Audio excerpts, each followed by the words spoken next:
Hello, it's Holly with Ivy Cool Creations, and today I'm working on a layout for Tuesday's inspiration. I've also combined it with the Getting Messy with Scrappy Cafe, and of course I'm using my H2KAKWS style, which I combined with the whole kit and caboodle over on Ginger's Corner.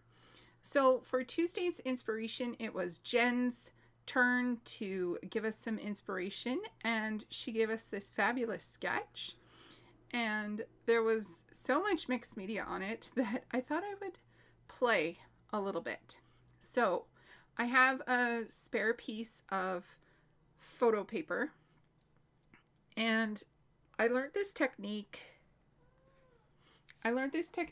years ago by someone on YouTube, but it was like, I've been doing it for almost a decade, so I don't remember who showed me or where I found it, but they used the distress oxides when they first came out. And so I've been doing this for a really long time, and I love the way that it turns out. It's just so satisfying to do as well. So I'm using my distress oxides in mustard seed, twisted citron, salty ocean, blueprint sketch, mossy lawn, and spiced marmalade. So I am just going to town, and I left the whole thing in here so that you guys could see how I did it and how easy it was to do. So I am literally just taking a block, adding some water so that the color moves around a bit, and mushing it on the page. When you're heating the paper, you need to keep the heat moving constantly. You cannot leave it over top of a area at all, or else it will bubble and crack your paper. So I wanted more orange, and I thought, oh, I'll try my distress inks. Yeah, the inks are see-through. They just give you like a wash of color. They don't actually add onto it in layers. And the great thing about this too is that every layer that you dry, you can put another layer on top. So it doesn't matter what color it is. You could put blue and red together and not get purple. You can put green and red together and not get brown. It's so much fun to really just sit and play. So I'm using the inks, and I was like, oh, okay, I can see through it. It's clear. It's going to be a wash. So I'll use orange, yellow, blue, and green to just kind of wash the corners. Then usually I used to take a baby wipe when I had babies, and this time I just wet some paper towel and wiped all of that oxide off. And it left me with this gorgeous technique and gorgeous paper, which I then cut into strips. I have these two really adorable photos of my son that I decided to use in the layout, and I wanted to like emulate the idea of this sketch, but I turned it on its side. So I'm using my distress inks, and I used twisted citron as the yellow green. And then I'm using peacock feathers as my polka dots, just to go over it a little bit. I wanted like the greens and blues to be my primary colors because I had a lot of blue in the photos. So I really wanted it to pop. And then I took my strips and I kind of just laid them out a bit to get an idea of where I wanted them to go and what I wanted to do. And then I cut them in half because chaos is how I roll. And I'll save you the chore of watching me glue each individual piece down.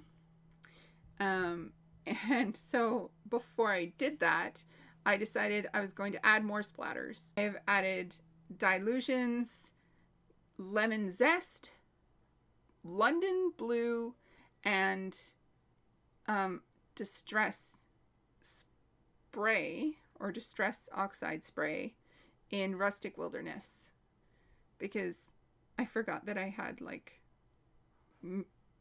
cut grass dilutions, and so I grabbed the darker one instead.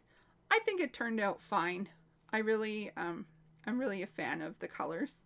They're just so bright and like they pop off the page quite nicely.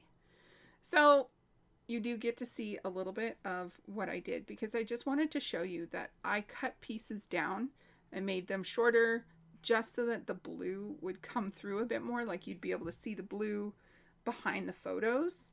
And my cat actually got a hold of this paper and chewed on it. She has a thing about adhesives. So she licks photos. She licks and tries to eat photo paper. And she tries to eat my ATG gun and my ATG tape. So yeah, it's great. Anyway, I had these two adorable photos. I decided to back them up on foam just to get them up a little bit and like keep them a little bit separate from all of this layering that was going on. And then I had this one singular curvy piece of scrap, and I thought, you know what, to add some more blue, I'm gonna just rip it up into 3 equal pieces, or 6 I guess, and add it on there so that you get the actual green and blue that I was looking for. Once I got these stuck down, I was very happy with it.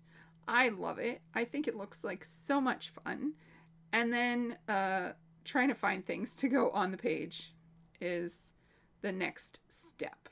So I found one of these titles, and it said feeling tropical. And I was like, yes, this is a very tropical feeling layout. And there was a pineapple. So I decided to just go with that and create that as my title.